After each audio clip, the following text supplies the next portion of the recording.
Non, non, non, non, non, non, non, non, non. C'est génial. Pourquoi il pleut alors qu'il y a du soleil? Je n'en sais rien.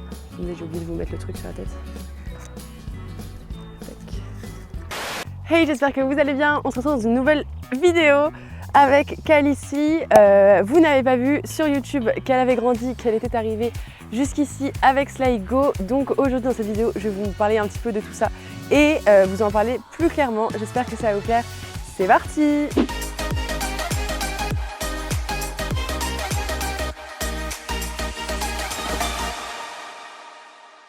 Comme vous le savez, ou peut-être pas encore, Calici, qui est ici présente, nous a rejoint avec Sligo et elle est désormais avec Sligo. Elle vit avec lui au pré. Je vais vous raconter un petit peu comment ça s'est passé, qu'est-ce qui s'est passé plus précisément puisque ce n'était pas ce qui était prévu à la base. Et je vais également répondre à vos questions sur son travail, son débourrage, comment ça se passe, qu'est-ce qu'on fait, comment on veut le faire. Donc voilà, on va commencer par la petite histoire de l'arrivée de Calici puisque c'était assez épique, si ce n'est cinématographique, vraiment, ça vaut le détour.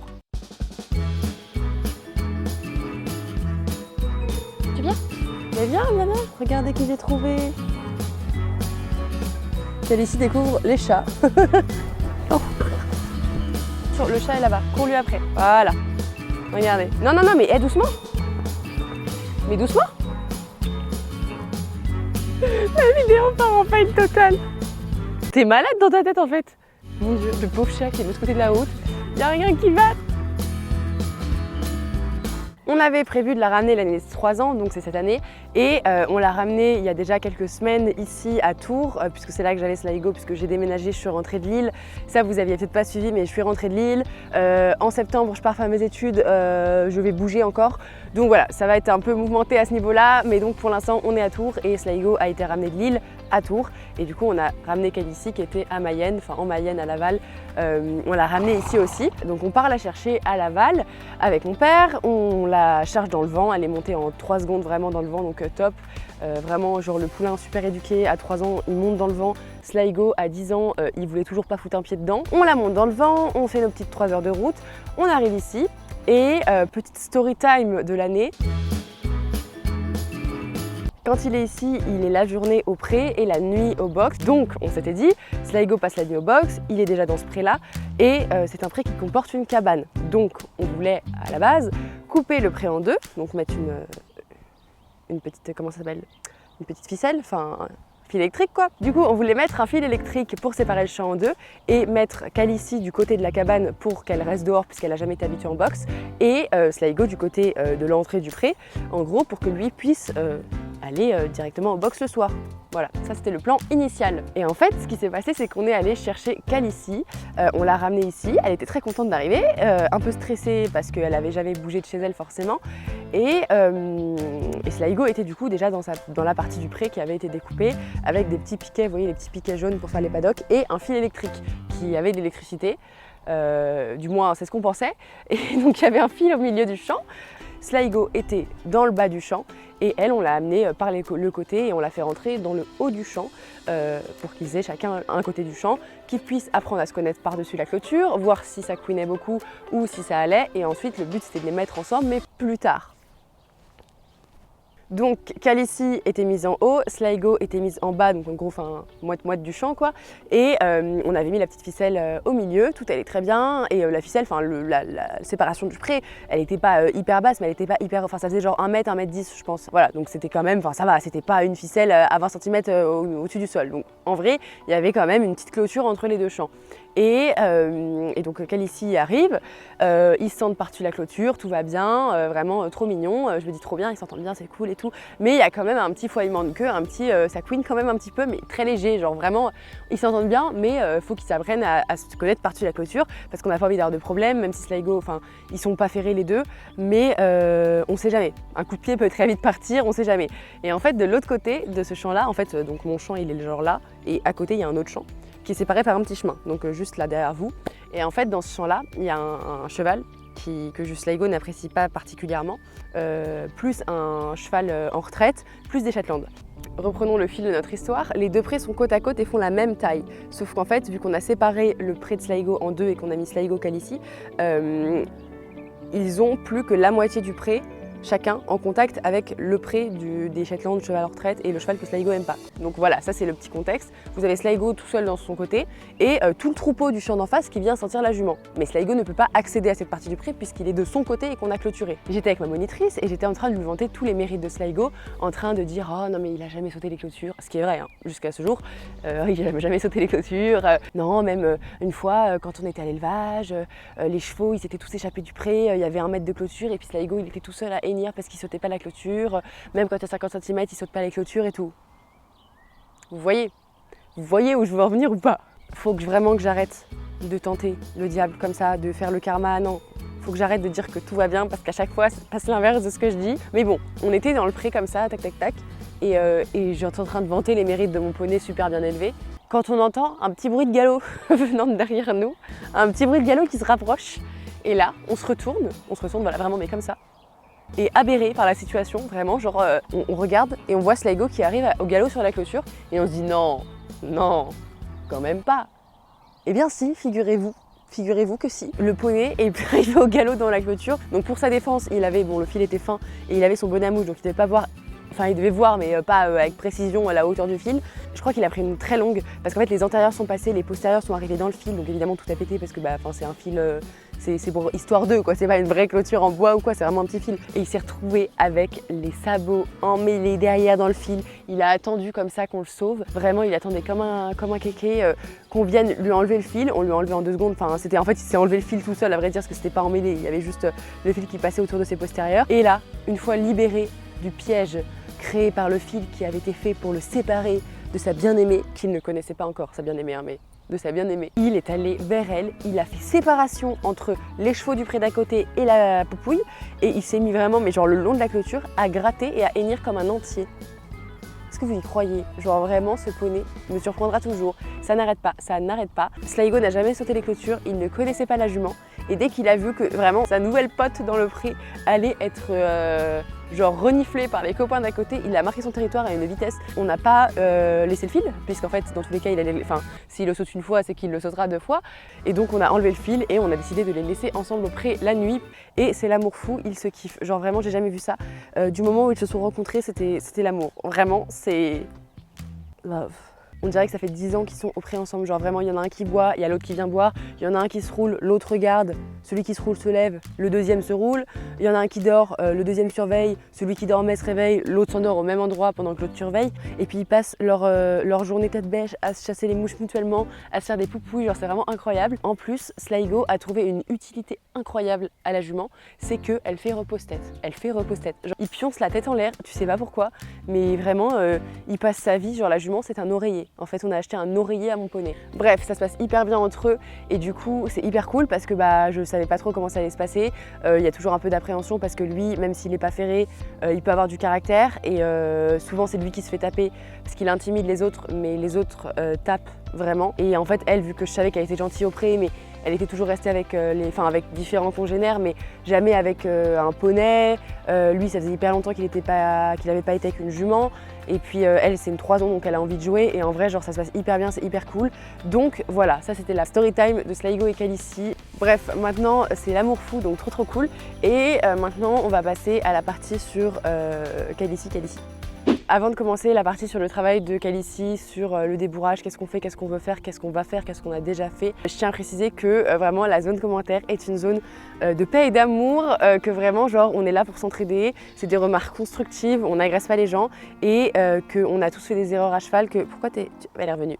Elle est revenue, quand on parle d'elle, elle revient. Voilà, l'espace commentaire, c'est un espace respectueux et je sais qu'on a tous des avis différents sur le débourrage, le travail des jeunes chevaux, j'en suis consciente. Et d'ailleurs, j'ai vraiment beaucoup hésité avant de faire cette vidéo parce que c'est vrai que c'est pas un sujet qui est évident à aborder et c'est vrai que c'est des sujets qui sont très à prendre avec vraiment délicatesse parce que c'est des sujets qui sont très controversés dans le milieu du cheval et il y a vraiment des avis différents. Donc voilà, je ne suis pas là pour dire que j'ai raison. Vraiment, moi je fais comme je pense que je dois faire avec la jument et chacun est libre de faire comme il veut. Je n'impose à personne le travail que je fais avec mon cheval. C'est vraiment chacun fait ce qu'il veut. L'espace commentaire est un espace de bienveillance pour donner des conseils, des recommandations et voilà, dans la politesse et le respect d'autrui.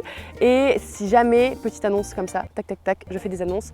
Si jamais vous avez des études scientifiques sur le travail du jeune cheval, le débourrage et le débourrage, la croissance du jeune cheval, le travail du jeune cheval, tout ça, des études scientifiques, n'hésitez pas à les mettre des liens en commentaire puisque j'ai trouvé quelques trucs mais je suis pas satisfaite à 100%.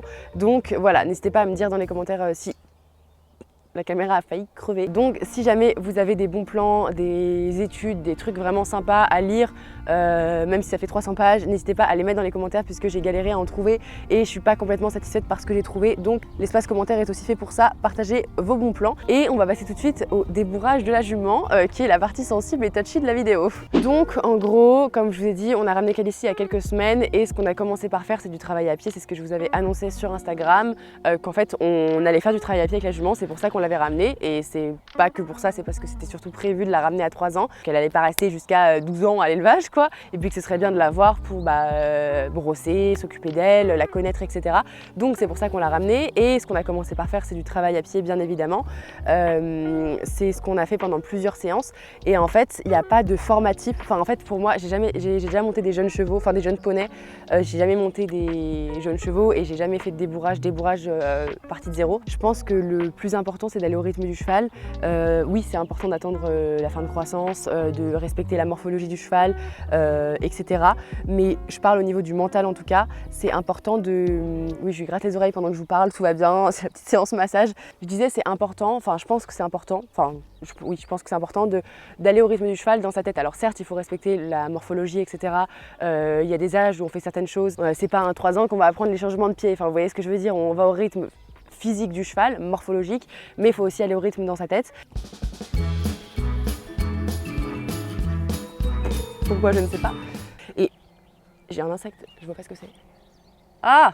Sur Instagram, d'ailleurs si vous ne me suivez pas, le lien est dans la description pour aller me suivre sur Instagram.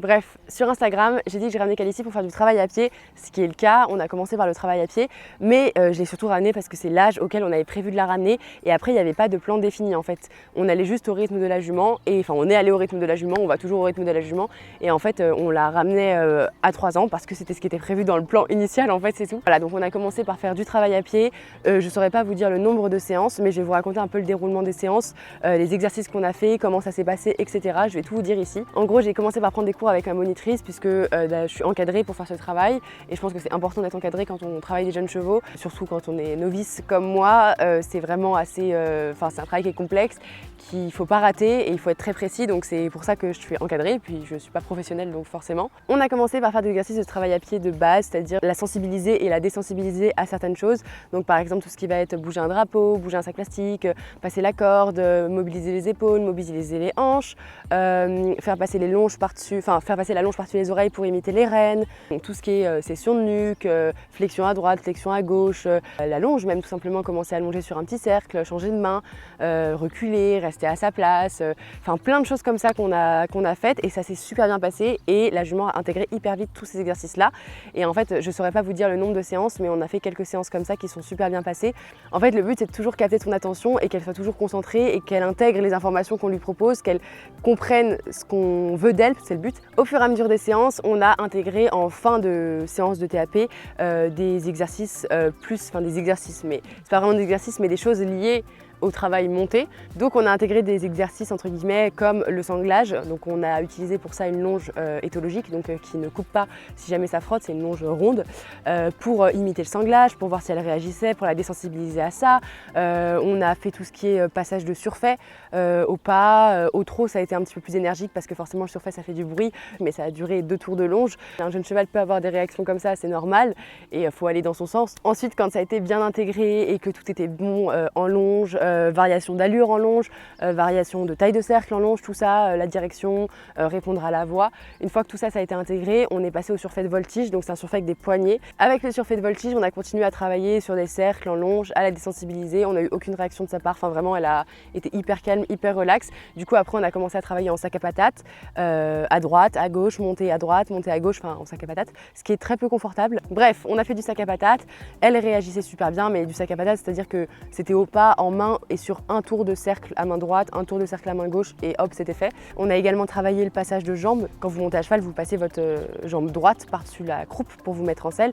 Ça, nous, on l'a travaillé, mais à l'aide d'un stick avec un sac plastique au bout qu'on passait pour imiter la jambe en faisant du bruit. Et en même temps, moi, je m'appuyais un peu sur l'encolure pour lui faire comprendre que le poids était là et que la jambe allait passer par-dessus. Et voilà, c'est comme ça qu'on a fait au fur et à mesure et ça s'est super bien intégré. Du coup, on en est venu à se mettre à cheval. Ça s'est fait très très naturellement puisqu'on avait des réactions très positives de sa part au sanglage, au sac à patates et au passage de jambes créé par le stick avec le sac plastique. Et du coup, je me suis mis en selle un jour, mais c'était pas du tout prévu, hein, c'est vraiment, ça s'est fait hyper naturellement. On s'est pas dit, allez, aujourd'hui, on monte dessus. Vraiment, c'est juste, on a vu que la jument était bien, qu'elle était bien dans sa tête, qu'elle était calme. Du coup, je me suis mis en selle accrue avec surface voltige. On a fait un tour de pas, je suis descendue super bien, enfin un tour de longe, genre pas un tour de carrière, un tour de longe, vraiment l'imitation de la longe est pitoyable. Un tour de longe. Le lendemain, on a recommencé, j'ai refait un tour de pas en fin de séance en longe, hyper bien. Et ensuite, tout simplement, on est passé au trot en longe. On a tout simplement vu que la jument était hyper bien dans sa tête et que son mental, elle était complètement prête. Donc en fait, quelques jours après, je me suis mis en selle sur son dos accru avec le surfait de voltige, et qui est très pratique d'ailleurs. Ce truc est incroyable, c'est la meilleure invention du siècle. Bref, je me suis mis avec le surfait de voltige et puis j'étais sur un cercle en longe évidemment et j'ai tout simplement demandé le trot à Lave et elle est partie comme ça sans aucun problème. 2-3 petits tours de trot comme ça, tac tac tac. Nickel, hop, on descend. On a introduit la selle également, au fur et à mesure pareil, d'abord le surfait de voltige, selle sans les étriers, selle avec les étriers, selle de dressage avec bavette. Et ensuite un jour, hop, je suis montée dessus avec la selle, comme ça, au pas en longe, au trot enlevé en longe, mais 3 petits tours. Ensuite, on a enlevé la longe pour longer et en fait, on a tout simplement gardé le licoletto sur la tête avec des rênes de licoletto logique que j'avais moi en main très légèrement. Et en gros, j'ai fait 2 cercles au pas comme ça et c'était juste pour lui apprendre à porter le cavalier, à voir ce que c'était d'avoir quelqu'un au-dessus de son dos et ça s'est hyper bien passé et vraiment, genre la jument incroyable, elle est trop bien. À l'attache, nickel, on prend les 4 pieds sans problème, enfin c'est vraiment un amour, c'est parfait, genre vraiment c'est parfait. Là, on en est au moment où elle a déjà eu ma personne sur le dos, mais au pas en cercle de tours sans longe pour longer. Les prochaines étapes, ça va être tout simplement de lui faire 1 ou 2 tours de carrière, enfin des tours de carrière, pas 50 tours de carrière, hein, quelques tours de carrière derrière un cheval expérimenté pour marcher, tout simplement, faire le tour de carrière au pas et au trot, et après de partir en extérieur avec un autre cheval qui connaît son travail, pour tout simplement marcher en forêt, faire que du pas et faire les premiers galops dehors. Et après, elle retournera au pré et je la récupérerai l'année prochaine. Mais en gros, l'étape qu'on fait maintenant, elle est assez cruciale puisque c'est là où le poulain, et c'est plus un poulain, c'est l'étape où le cheval va vraiment intégrer l'information et s'en souviendra toute sa vie en fait. C'est pour ça qu'il ne faut pas brûler les étapes. Et si ça avait dû prendre, là on a eu de la chance, ça a pris quoi, 3 semaines, mais vraiment ça allait comme ça. Enfin, moi j'avais jamais fait de débourrage, je pensais qu'il y en avait pour 3 mois. Hein. Et pour l'instant, on a juste voulu faire ça bien. Et si ça avait dû prendre 6 mois, ça aurait pris 6 mois, il n'y a pas de problème, enfin, on n'est pas pressé. J'ai pas d'objectif de concours maintenant. Là pour l'instant elle est débourrée, enfin elle est débourrée mais c'est pas vraiment un débourrage, enfin on n'est pas aux 3 allures montées avec la direction, c'est juste elle a eu quelqu'un sur le dos et elle l'accepte et il n'y a aucun problème avec ça, donc ça c'est cool, voilà, c'est le petit point positif, mais elle n'est pas débourrée. C'est un petit problème qu'on a eu, c'est que la douche elle n'aime pas du tout. Le reste tout va bien, le vent etc, la douche elle n'aime pas du tout, donc ça c'est vraiment le point sur lequel il faut qu'on travaille, mais tout le reste c'est top, mais la douche c'est vraiment sa hantise, donc ça c'est l'objectif 2022, la passer à la douche. Donc en gros pendant tout ce temps-là elle sera pensée, elle sera sortie, on s'occupera d'elle, on fera toujours des petites longes, un peu de travail à pied, peut-être une petite balade par-ci, une petite balade par-là, mais un cheval ça oublie pas en fait, donc si là moi là elle a 3 ans, si elle a eu le cavalier, elle l'a accepté, si on a été dehors l'emmener 1 ou 2 fois, qu'on a fait 2-3 balades et qu'on la laisse au pré 3 ans, mais dans 3 ans elle s'en souvient encore, donc en fait il n'y a pas besoin de se presser et on l'a fait maintenant parce que elle était prête dans sa tête, que ça s'est super bien passé et qu'en gros là ce qu'on n'a plus qu'à faire c'est la laisser grandir. On va voir ce que ça donne l'année prochaine. Je vais lui continuer à travailler à pied, à faire un peu de balade, un peu du pansage, enfin s'occuper d'elle quoi tout simplement. Et après le travail ça commencera pas avant 2022, on est en 2022, 2023, 2024 voire plus tard. Pour l'instant on est vraiment genre dans la base de la base. Après je dis ça maintenant, peut-être que ça changera, ça évoluera, peut-être que finalement je vais me dire 2023 je veux qu'on commence à faire un peu plus de travail sérieux entre guillemets, j'en sais rien. Moi je vous dis ça, là on est juin 2022, peut-être que ça changera, ça évoluera, je changerai d'avis d'ici là, mais pour l'instant j'ai pas pour objectif de la sortir en concours dans 6 mois, quoi. C'est vraiment pas le but. Ouais, pour l'instant, elle a accepté le cavalier, on la laisse grandir et on continue à travailler entre guillemets dans notre coin pendant qu'elle grandit. Et puis on verra après par la suite quand elle sera prête à 4, 5, 6 ans pour monter. Donc c'est pas tout de suite, mais c'est déjà, ça se rapproche quand même vite. Hein. Les 3 dernières années sont passées assez vite, mais voilà un petit peu pour là où on en est dans le débourrage de la pouliche. Elle est pré-débourrée, entre guillemets, au sol tout va bien, à cheval ça va bien, mais tout le travail reste à faire et c'est pas forcément pour tout de suite. Voilà tout le monde, je vous ai un petit peu raconté du coup tous les détails de Calicie, où on en est, qu'est-ce qu'on a fait, etc. Je sais que le débourrage c'est un sujet qui est très sensible, je sais que chacun en pense ce qu'il veut, qu'il y a des gens qui veulent débourrer à 7 ans, d'autres qui débourrent à 2 ans. Je ne suis personne pour juger ce que font les autres. Moi j'ai décidé de débourrer à 3 ans, de travailler un petit peu entre guillemets, de la remettre au pré après, enfin de la remettre au pré, enfin elle y est, hein, mais de la laisser au pré après et de juste continuer à l'entretenir, la brosser, etc. Pour l'instant on en est là, je sais pas ce qu'on fera dans 6 mois, je sais pas ce qu'on fera dans 1 an, j'ai pas d'objectif précis à part la douche pour 2022, mais voilà, c'est pas, on n'est pas pressé, en tout cas on n'est clairement pas pressé. Voilà où on en est, j'espère que ça vous a plu, surtout n'hésitez pas si vous avez des études scientifiques comme je vous ai dit, n'hésitez pas à me les mettre en commentaire. Bref, c'est déjà la fin de cette vidéo, n'oubliez pas de liker, de partager si ça vous a plu et de nous donner vos avis, vos expériences, vos ressentis dans les commentaires sur le débourrage, je serais très heureuse de vous le lire. N'hésitez pas à me dire ça dans les commentaires et n'oubliez pas de vous abonner à la chaîne, d'activer les notifications et d'aller me suivre sur Instagram et TikTok, puisque ceux qui me suivent sur Instagram et TikTok savent déjà qu'elle était là depuis plusieurs semaines, puisque je leur ai annoncé avant parce que je partage mon quotidien, donc c'est plus simple si vous voulez me suivre au quotidien, suivre les chevaux au quotidien, c'est sur Instagram et TikTok. Et moi je vous dis à la semaine prochaine, samedi 10 h. Bye!